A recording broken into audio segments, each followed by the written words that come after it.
Today we're tackling one of the most urgent and controversial issues facing our country: the complete collapse of Britain's immigration system. Illegal crossings, out-of-control spending, and entire hotels being taken over to house migrants. It's a crisis spiralling beyond control. Let's break this down. Each small boat crossing the channel carries around 65 migrants. To put that in perspective, every 4 or 5 boats require another full hotel to house them. Take the Maidenhead Holiday Inn, for example. It has 350 rooms and it's now a migrant hotel. Last year alone, 37,000 people crossed the channel, with 20,000 arriving since Labour took power. Immigration figures, which are horrendous. Horrendous if you want to get a GP appointment. Horrendous if you want to travel around Britain's motorways. Horrendous if you want your kids or grandkids to ever get a foot onto the housing ladder. Horrendous in terms of producing very disjointed societies and communities. And the message is pretty clear: 750,000 in the last year. And don't believe the lies and spin that it's a 20% reduction from the year before. It isn't. The year before's figures have been raised now in 2 instalments by 230,000.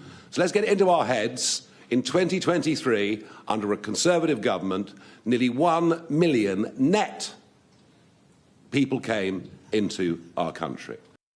On Christmas Day alone, 450 illegal migrants arrived in Britain.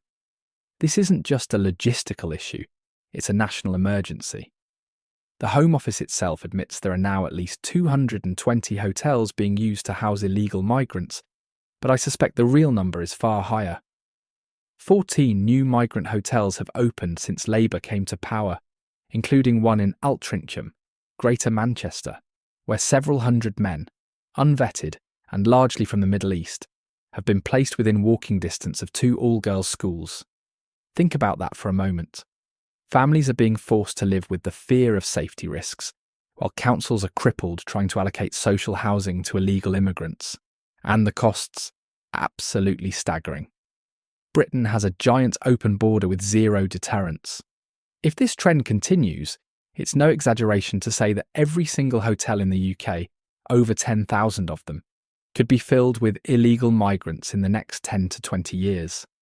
This unchecked crisis is not only destroying our public resources, but also eroding trust in the system.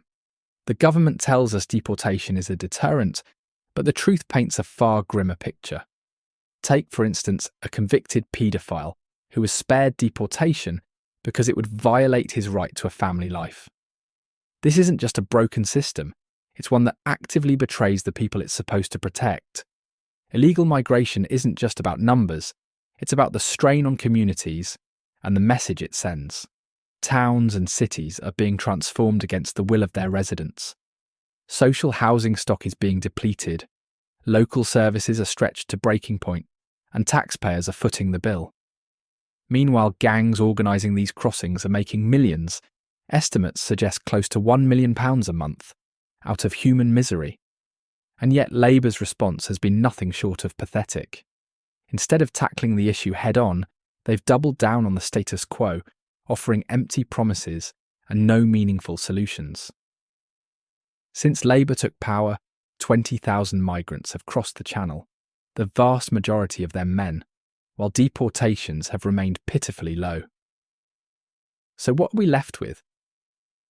Entire communities changed beyond recognition, towns turned into hubs for unvetted, undocumented migrants. Families are forced to live in fear, while their hard-earned tax money is funneled into housing strangers who shouldn't be here in the first place. And the numbers are staggering. Illegal crossings may only account for 3% of net migration, but that doesn't make them irrelevant. These crossings are a symbol of a system that has no control, no plan, and no priorities. If we can't stop people arriving illegally, how can we possibly manage legal migration effectively? This isn't just about border control, it's about the soul of our nation. Of course, with Labour, it's even worse. And I don't think smashing the gangs is going to work. It's perhaps worth just mentioning briefly that the asylum bill, we've had those figures this morning, That has gone up by 36% in 1 year to 5.38 billion, and that doesn't even include the daily cost of what is happening in the English Channel with drones, with Border Force, and with the massive processing centre at Manston. I don't know what the true figure is, but it wouldn't be difficult to work out that it would be several multiples of what has been taken away from Britain's pensioners in terms of their winter fuel allowance and the hit that will be taken by British farmers. A country that can't protect its borders, can't protect its people. A government that prioritises illegal migrants over its own citizens is a government that has lost its way. We need real solutions, not excuses. We need leadership that prioritises the safety, security and welfare of its own people over signalling on the global stage. And most importantly, we need to say enough is enough. Illegal migration is not just a crisis, it's a choice. It's time we demand better for our communities, for our country, and for the future of Britain. Thanks for watching. If you enjoyed this video, please hit the like button and subscribe for more content like this. See you on the next one.